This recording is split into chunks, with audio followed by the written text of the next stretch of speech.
Last year, we didn't finish this edging of the ceiling.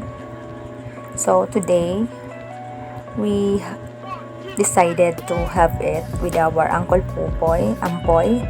Thank you so much, Uncle Ampoy, for having this finished.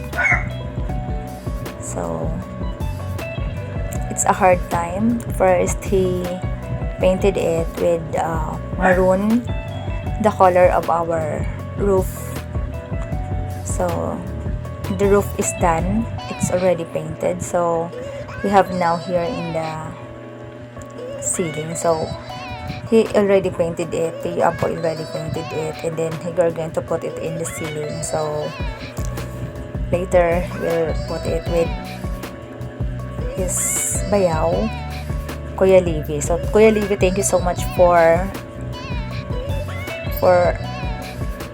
giving me a chance to have this improvement. Last week we have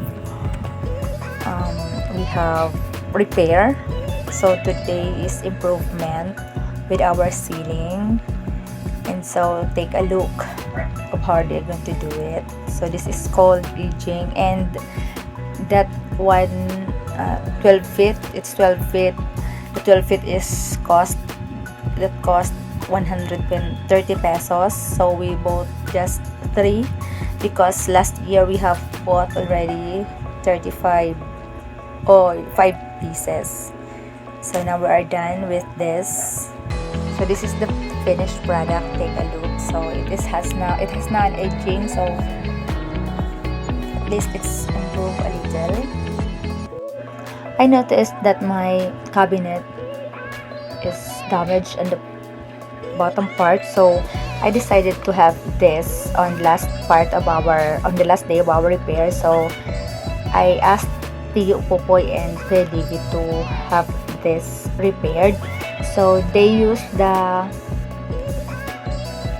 remaining piece of wood.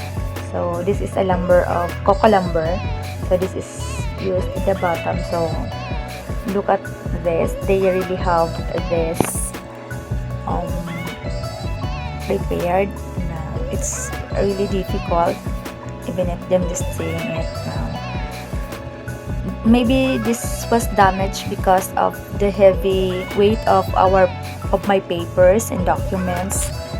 So this is it. Now Tio Popoy is already repairing it.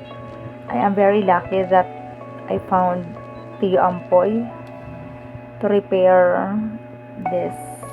I bought this in my neighbor, Ate Annalyn, just one lot away. So now it's done. It's already done. So I can put back my documents here. Now it's done. Thank you so much to Ampoy and Kuya David. I'm going to rearrange my books and my documents. So it's done. Thank you so much for watching.